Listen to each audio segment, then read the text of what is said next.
Salam dalam kasih Kristus. Saudaraku, apakah ada yang sudah siap kalau hari ini kiamat datang? Mungkin banyak orang belum siap. Kalau tidak bisa dikatakan semua. Terus kapan siapnya? Memang harus dipersiapkan ya. Firman Tuhan menyatakan kedatangan Tuhan Yesus yang kedua yang sering disebut akhir zaman atau kiamat. Datangnya tidak terduga seperti pencuri yang datang. Terus kapan kita melakukan persiapan? Apa yang perlu dipersiapkan? Waduh, apa ya? Kita tanyakan pada firman Tuhan saja melalui renungan ajaran hidup. Sebelumnya mari kita mohon berkat Tuhan dengan berdoa.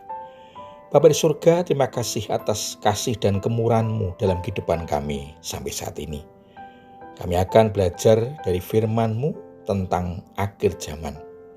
Roh Kudus memberikan hikmat kepada kami, agar kami dimampukan dapat memahami dan melaksanakan firman-Mu dalam kehidupan.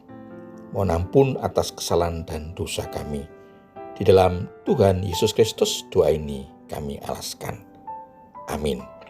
Saudaraku yang dikasihi Tuhan Yesus Kristus, firman Tuhan yang akan kita dengar dan renungkan bersama diambil dari kitab Ibrani pasal 10 ayat 24 sampai dengan 25 yang tertulis demikian. Dan marilah kita saling memperhatikan supaya kita saling mendorong dalam kasih dan dalam pekerjaan baik. Janganlah kita menjauhkan diri dari pertemuan-pertemuan ibadah kita seperti dibiasakan oleh beberapa orang, tetapi malah kita saling menasihati dan semakin giat melakukannya menjelang hari Tuhan yang mendekat. Demikian firman Tuhan. Saudaraku, bagian firman Tuhan tadi diberi tema hari Tuhan sudah dekat. Saudaraku, ketika waktu kedatangan Tuhan Yesus yang kedua sudah dekat untuk menjemput orang-orang yang percaya dan setia kepada Tuhan Yesus, orang percaya akan banyak menghadapi pencobaan yang menguji kehidupan iman, juga akan menghadapi penganiayaan dan penipuan ajaran. Orang percaya harus berkumpul secara tetap untuk saling menguatkan, saling menasihati, agar tetap berpegang teguh pada iman kepada Tuhan Yesus Kristus. Bahkan saling mendorong, aktif berbuat baik kepada orang lain, saling memperhatikan keperluan orang lain, dan tidak perlu mengikuti kebiasaan orang lain yang justru menjauhi persekutuan, perkumpulan-perkumpulan ibadah, tetapi semakin giat melakukannya menjelang hari Tuhan yang mendekat. Saudaraku, sebenarnya situasi sesungguhnya menjelang hari Tuhan, kehidupan makin tidak menentu. Ada banyak kekacauan karena iblis bekerja keras untuk mendapatkan pengikut sebanyak-banyaknya. Karena itu, kejahatan terus terjadi di mana-mana. Seolah hukum tidak berlaku, orang berbuat semaunya sendiri, liar, bebas, tak terkendali. Hanya orang yang sungguh-sungguh berpegang teguh, beriman kepada Tuhan Yesus, dilindungi dan dimampukan menghadapi situasi itu.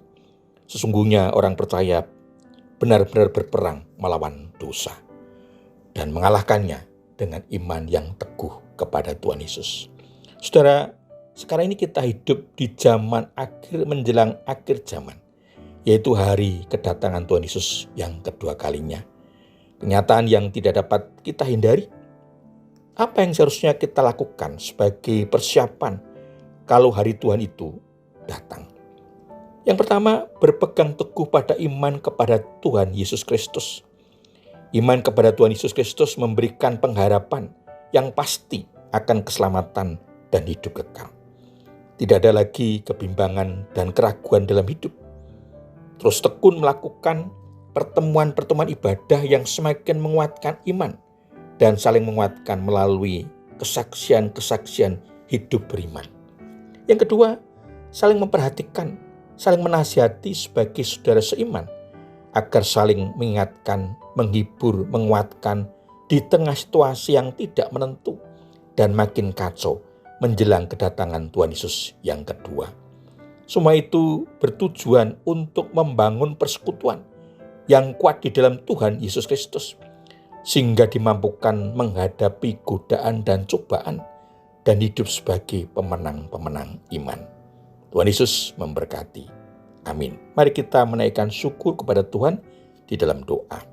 Bapa di surga, terima kasih firman-Mu mengingatkan sekaligus menguatkan iman kami menjelang hari kedatangan-Mu yang kedua, agar kami tetap berjaga dan beriman teguh kepada Tuhan Yesus Kristus.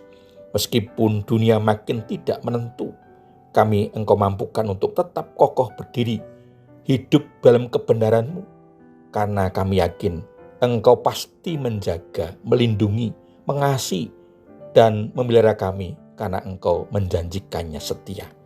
Mohon ampun atas kesalahan dan dosa kami, hanya dalam nama Tuhan Yesus Kristus, doa ini kami alaskan. Amin.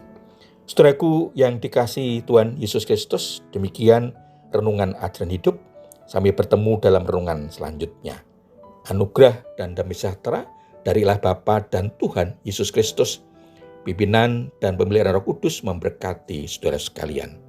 Amin.